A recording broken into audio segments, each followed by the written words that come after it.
भैयाची कायम रात्री ड्युटी असायची. भैया ड्युटीवर गेल्यावर भाभी रोज बेडरूममध्ये काकडी घेऊन जात होती. मी भाभीला एकदा विचारलं, भाभी काकडी का नेता? तर भाभीने जे सांगितलं ते. नमस्कार मित्रांनो, स्वागत आहे तुमचं आमच्या चॅनलमध्ये. तुम्ही जर अजून आमचं चॅनल सबस्क्राईब केलं नसेल तर प्लीज चॅनलला सबस्क्राईब नक्की करा. रात्रीचे 8 वाजले की भैया त्याच्या ड्युटीवर निघायचा. मागील 3 वर्षापासून मोठा भैया रात्रीची ड्युटी करायचा. भैया वॉचमॅन म्हणून कामावर होता आणि नेहमी त्याची रात्रीच ड्युटी असायची. भाभी तर भैयाला नेहमी म्हणायची की आता नका करत जाऊ रात्रीची ड्युटी. पण भैया काही भाभीचं ऐकत नव्हता. भाभीचं ब्युटी पार्लर होतं. भाभी दिवसभर ब्युटी पार्लरवर असायची. भैया दिवसभर घरी असायचा तर भाभी ब्युटी पार्लरवर. रात्री भाभी घरी असायची तेव्हा भैया ड्युटीवर जायचा. दोघांचं असं सुरू होतं. रोजप्रमाणे भैया त्याच्या ड्युटीवर निघाला. थोड्या वेळाने भाभी तिचं काम आवरून बेडरूममध्ये गेली. भाभी जेव्हा बेडरूममध्ये जात होती तेव्हा मला भाभीच्या हातात एक काकडी दिसली. मी काही एवढं लक्ष दिलं नाही. पण दुसऱ्या दिवशी तसंच. 4-5 दिवसापासून मी बघत होतो.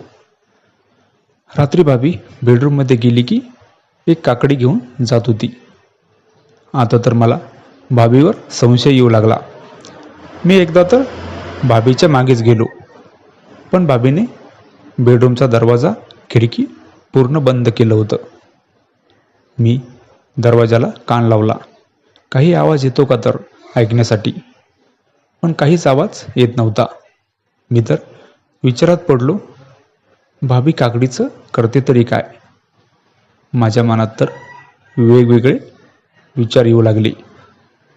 मी ठरवलं की भाभीला आता विचारतो. मी धाडस करून भाभीला विचारलं, भाभी तुम्ही रोज रात्री काकडी का घेऊन जाता? भाभी हसली आणि म्हणाली, तुम्हाला काय करायचं बरं मी काकडीचं काय करते तर? भाभीने मला तर काहीच सांगितलं नाही. आता माझा संशय तर आणखीनच वाढला.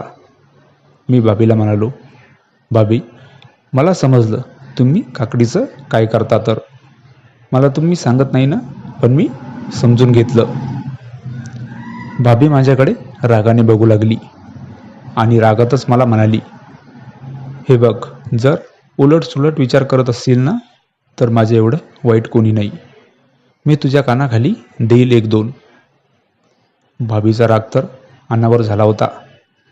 त्यानंतर तर मी कधीच भाभीला विचारलं नाही की काकडी का नेता. एकदा मी बघितलं होतं की भाभीने चेहऱ्यावर कसली तरी क्रीम लावली होती आणि काकडी कापून डोळ्यावर ठेवली होती. नंतर मला समजलं की भाभी काकडी चेहऱ्यावर ठेवण्यासाठी नेते. मी भाभीबद्दल वाईट विचार केला होता. मी भाभीची माफी मागायला गेलो आणि भाभीला मी म्हणालो, भाभी माझं चुकलं, मी तुम्हाला तसं काही बोललो. भाभी म्हणाली, ठीक आहे, नो प्रॉब्लेम. भाभीच्या बेडरूममध्ये गेल्यावर तर मला काकडी कापलेली दिसलीच नाही. रात्री भाभीने जशी काकडी नेली होती सकाळी ती तशीच होती. मला तर काकडीचं काहीच समजत नव्हतं. ही कथा पूर्णपणे काल्पनिक असून वास्तविक जीवनाशी काहीही संबंध नाही. ही कथा फक्त मनोरंजनासाठी आहे. मित्रांनो, कथा आवडल्यास चॅनलला सबस्क्राईब करा. धन्यवाद.